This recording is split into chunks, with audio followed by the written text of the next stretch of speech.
Hello and what's up everybody? My name is Tim Stoddard with Stodzymedia.com. This is episode 44 and welcome to Stodzyland. Today we are going to be discussing how to build an email list. In these videos I've talked a lot about the importance of email marketing and why email is one of the most important and most effective marketing tactics, but I realized that I haven't actually gotten into the details of how to build an email list. It's very easy to say you got to be sending emails and collecting emails, but this is going to be some really straightforward tactics on exactly how you do that. So let's just jump right in. Keep in mind before I get started, actually, there's a million ways to do this. These are some of the ones that I use most effectively. So if you have any more questions or any other ideas, feel free to reach out to me. I'll have my contact info at the very end of this video. So let's get started.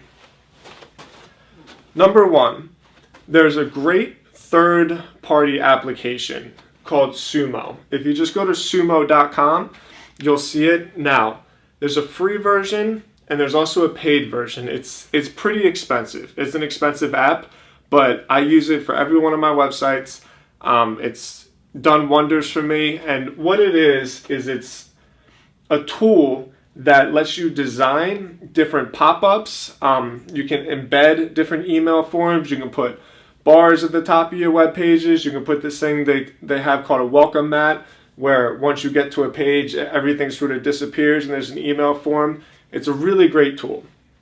So what I like to do is I drive traffic from social media. So this is how I really use my social media, especially Facebook. If I write an article, I post it on there, and the traffic that comes from that social media source, the goal for it is to use these email pop-ups that I make through Sumo to collect email addresses. Because once I have their email address, they're no longer just like a person checking my website out through Facebook. They're an active, engaged audience member.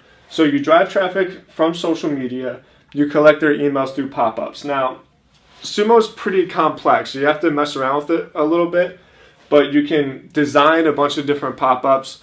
You can set triggers, so if somebody comes from Facebook, you show them this pop-up. If somebody comes from Instagram, you show them this pop-up. If somebody clicks on a specific ad that you made, you show them this pop-up. There's like a whole bunch of different ways you can mix and match, so you have to experiment with the different call to actions. So the wording that you use on the pop-up, what you're giving away, maybe you're going to give away like a free ebook in exchange for an email address.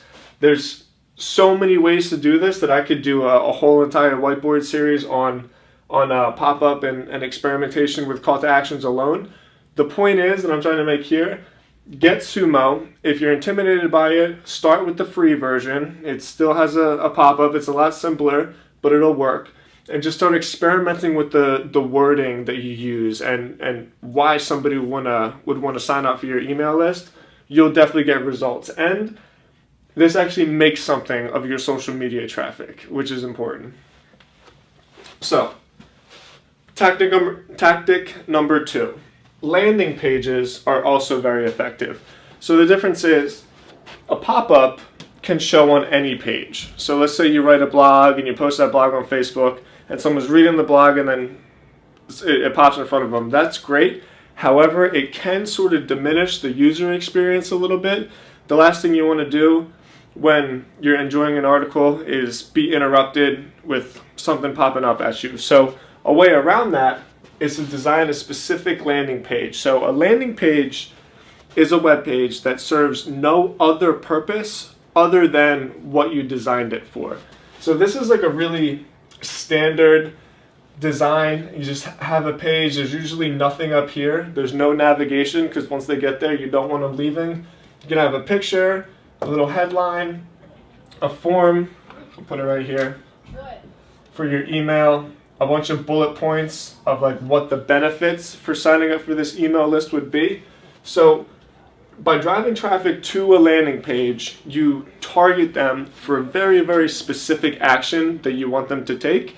And in this case, that action is signing up for your newsletter, signing up for a free course, signing up for a webinar, whatever you're trying to give away to get that email address. So you can get traffic to a landing page through paid advertising. You can do through Facebook.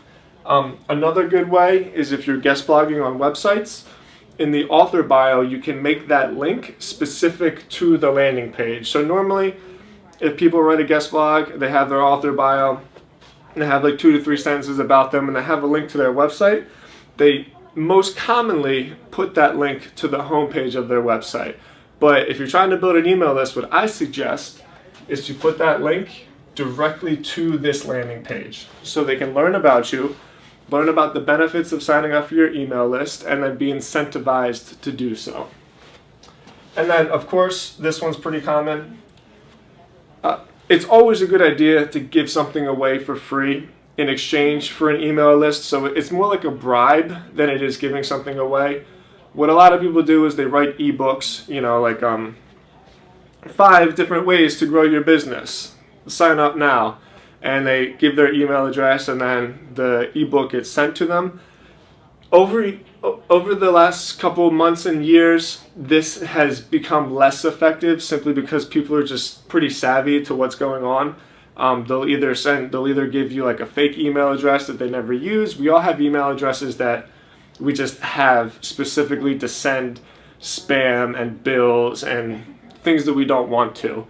So it works, but the idea is that you really want people to be engaged and to look forward to your emails and not necessarily just give you an email because they're trying to get something out of you. So it's a good idea. If you have an ebook or something to exchange for an email address, I would do it.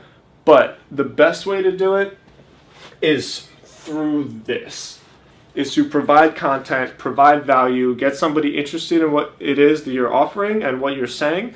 And then that way they're just engaged in what you do and they're following you as opposed to just taking something from you. Number 3, right here. I'm going to highlight this in red because of how effective, how important, and how simple it is. When people go to networking events, bring a clipboard with you. Collect email addresses. Some of the most email addresses I've ever gotten has always been through networking events. You just do it old school. Shake hands, introduce yourself to people, say what it is that you do and how you can help them, and then just offer to sign up for the email list. I've come home from events, especially with my t-shirt company, where I brought home 200, 250 emails, and they've all been people that are engaged. So I'm not saying that you have to be that guy that just walks around with a clipboard. The point I'm trying to make is that it doesn't always have to be super digital and super complicated. Meeting people face to face is still super important in business. And just because we have these tools and these web applications doesn't mean that you have to overlook this kind of stuff. So when you're going to events, bring a clipboard, print out like a spreadsheet so you can get their first name, their email address, learn about people, collect business cards. Ask them, do you mind if I sign you up for the newsletter? It's going to work. People are going to be interested, especially if you come across as approachable and knowledgeable and likable. So, with all of this being said, there's a little note that I have right here, which is important. When you are building your email list, you want to make sure you have people signed up for, or you have your list signed up for an autoresponder. So what an autoresponder is it makes it so that as soon as an email gets dropped into that list, you've automatically created a sequence that's going to email them for you. So it automates the process.